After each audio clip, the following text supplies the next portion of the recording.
Today we will move permanently into our personal happiness by beginning to remember, acknowledge, love, and invite some of our long-lost parts back home. We will finally acknowledge and begin loving our inner child who is desperate for our attention. First, let's listen to a short clip from today's featured song because it gives us a musical hint of our destination in this video. But now I love myself in spite of how I feel. So good to love myself and live a life that's real. I choose to stay, I choose to live. I simply want to give. I choose to love myself and love the way I live. Hello, I'm Marvin Glenn, the Singing Sage. This video is part 2 of a 2-part series. Both parts stand alone, so watching this video first would be just fine. Just in case you're here with me for the very first time today, please hear these 2 statements before we begin. All of my videos are offered to you on the basis of the possibilities of what if. Because I am also always evolving and learning, I ask that you always and only depend on your own inner divine presence to verify my statements and stories before you accept anything I say as the truth. In other words, ignore your programmed mind and depend on how you feel in your heart and gut. The second statement is this: the one foundational knowing on which all of my songs and videos are happily based is this: none of us on earth are exclusively human. We all are also infinite, non-physical, or spiritual creators, using our human bodies to create, enjoy, and learn from our experiences and adventures here on earth. Thank you. Because you chose this video today, I bet you're serious about dropping the idea that you know yourself. I suspect you realize there's a lot more to being happy than you've been able to figure out. So let's come together now and then exit this video with tools that really work. For us to be happy and stay that way is something I think we all want. There's a lot involved here because we humans are vast and complex beings. We all have been spiritually and emotionally disintegrated or blown apart by the cultural programmings and belief systems we inherited from our parents and ancestors. So much energy has been put into keeping us blind and ignorant about who we really are and about our innate joy that lives and shines in us all the time. We are like the birds, you know. We are actually meant to soar and sing all day long.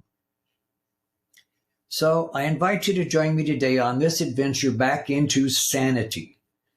Let's take what for most of us is our first step back into the full reintegration of our beings. One of the most valuable things we can do is to start looking more deeply into ourselves, and then accepting what we find there without judging ourselves as good or bad or right or wrong.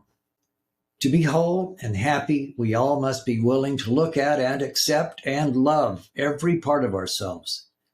In all of us, there is someone who is desperate for our recognition, love, and connection, who wants more than anything to feel safe, seen, and heard, just like a child. So let's call them our inner child. In the secret dark places in each of us is where our children live. How did they get there? Well, believe it or not, we put them there. How did we do that, you might ask? Our inner children are made of the energies from the confusing, unexpressed emotions we felt when something bad happened to us as children that we simply didn't understand or know how to handle. You know, the painful and scary times when we felt unsafe and unheard and unseen, the times when we felt abandoned by our parents, when we felt sad and lonely for the first time. Yeah, all those really difficult moments. Because we didn't know how to handle those emotions, we just stuffed them down into a dark cave inside of us, and we hoped we'd never have to feel them again. So here we are, Our children are still alive in us, and they've been waiting a long, long time for us to even acknowledge them. What are we going to do now? Well, as for me, I am choosing to say yes to my child and to tell him I see him and hear him and want to hold him and that he is safe and loved. Almost every day I talk to him just like I'm talking to you now. I tell him how much I love him and want to make him feel safe. I tell him I will never leave him and that he is very important to me. Something big has changed in me. My child has started trusting me now because he and I have stopped denying each other. So I am finally a complete person. I am connected to the deep parts of myself. I am an integrated man, a whole being now. I've been working on our relationship for years now, so he is much more relaxed and trusts me now to take care of his needs. As you can imagine, my life is so much easier now that the shallow and deep parts of me are working together, not fighting for domination or control or attention. You see, that's been my problem for a long time. I didn't know he existed, so when something happened to make me angry or sad or depressed, I didn't realize it was because he, the hidden part of me, was actually the one who was feeling all this stuff. Now that I remember this part of me, I can stop for a moment when I get triggered and ask my child, what is it in us that is getting angry and why? You know what that one simple question does? It gives him time to tell me why we're feeling what we're feeling. And at the same time, it stops me from pointing my finger at someone else and blaming them for my pain. So what happens then? My relationship with the other person stays healthy, so we can stay connected with each other, which means we can keep loving each other. Can you see why it's so important that we all acknowledge our inner child? Do you realize the power we can reclaim by loving our children and giving them a voice? This is such great fun, being so much more integrated with myself, which of course makes me a whole person again instead of an emotional and demanding child suddenly throwing a temper tantrum. I will be telling you an unforgettable story later that will show you graphically how you can stay happy. So stay with me here. Now that we all remember our inner child, how do we use this knowledge to stay happy? Well, the first thing that's needed from each of us is the desire to stay happy, because that desire is what makes us willing to do the emotional work it takes to keep our relationships with ourselves and with others alive, which keep us happy. So now what is this work? The work is to be willing to step back and watch ourselves, to be self-aware all the time, to be aware of our emotions, and to be honest with ourselves about what we're feeling. It's okay to feel emotions, you know. They're just energy in motion. They aren't good or bad, and they certainly don't deserve to be judged as good or bad. They're simply energetic expressions of life itself. Here's how I handle my inner child when he gets upset. When I feel my anger or fear or confusion or any unpleasant emotion, I first let myself feel the energies, feel the changes in my body and thoughts. Then I look directly at them and acknowledge them and let them rage within me. I just hang on because I know the energies moving through me are temporary, and if I just let them flow, they will quickly subside. Sometimes, if I'm really angry, I scream or hit a pillow or cuss out loud. I have to do something to express, that is, to push my energy out into the world. It's like, have you ever seen a duck or swan get angry and watched how they release their energies? They squawk and violently flap their wings for a few seconds and let it all go. Then they sail away as if nothing ever happened. That's what we can do too. The important thing is to be honest with ourselves and never try to push the energies back down inside, because energy never dies. It has to express itself, otherwise it could surprise us and show up later as an inappropriate tantrum or even in our body as a disease. When we express our emotions, it's obviously so important to find ways that don't hurt other people or ourselves.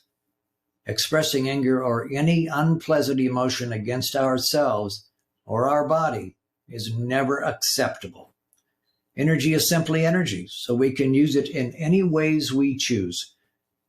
I recommend we choose wisely. All of this, my friend, takes awareness, determination, and a strong commitment to grow up. It also takes a powerful will. I'd like to tell you that story now about willpower.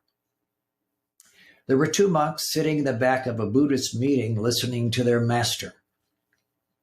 One monk said to the other, I'm really curious how the master can be so happy all the time. So I'm going to go up after the meeting and I'm going to talk to him and ask him that question. So he went up after the class to talk to the master and said, Dear master, I'd sure like to know your secret to being so happy all the time. The master looked at him, smiled, and walked away.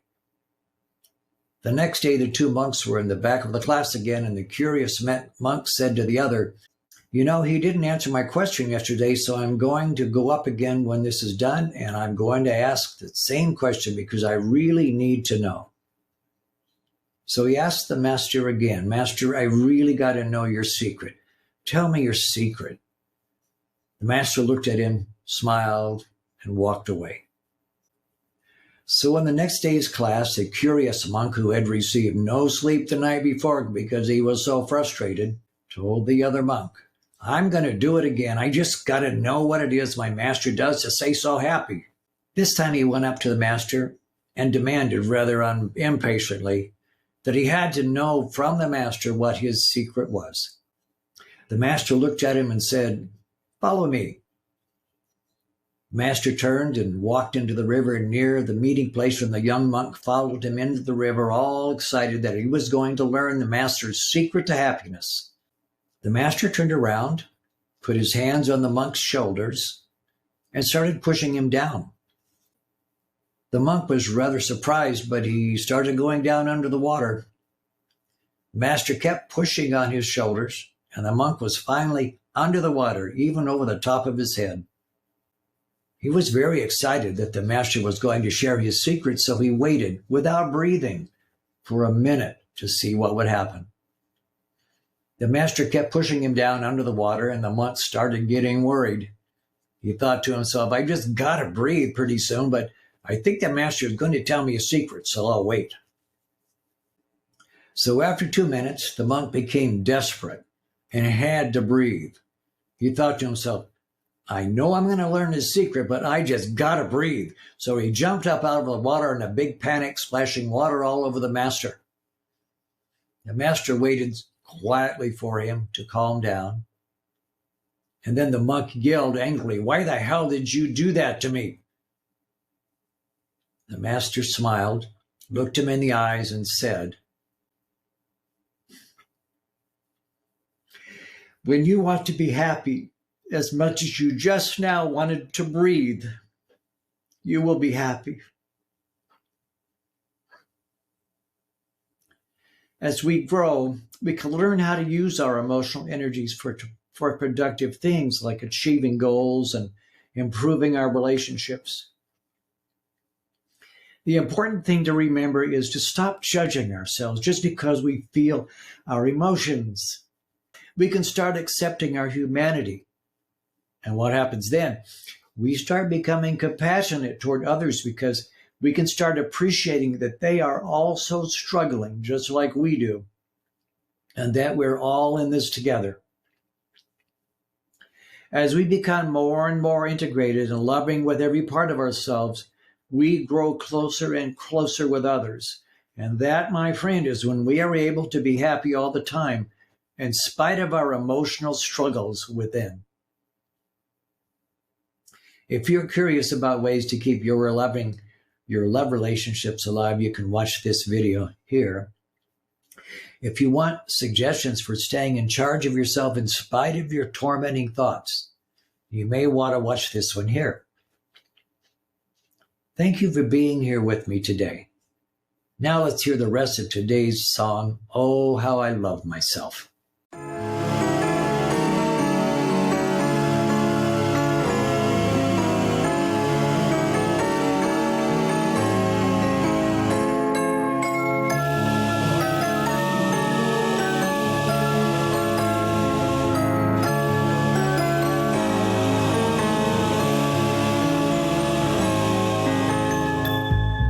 Lost in the fearful jungle of my mind. The sun I could not see, it did not shine. The path I followed led me places unserene. It seemed to me I was alone and feeling mean. So many lies about myself I had been told. To see the mud along the way, ignore the gold. To see myself as someone weak without a plan. What I believed made me a shadow of a man. But now I love myself in spite of how I feel. So good to love myself and live a life that's real. I choose to stay, I choose to live. I simply want to give. I choose to love myself and love the way I live. Listening to impressive tales my teachers told, I soon became a slave who had been sold.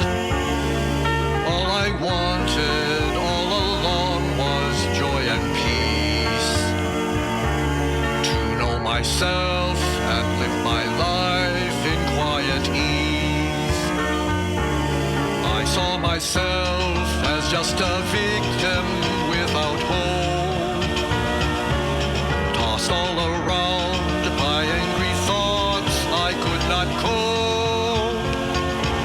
Then came the day I looked deception in the face. So now I live a gentle life of peace and grace. It's good to love myself in spite of how I feel. So good to love myself and live a life that's real.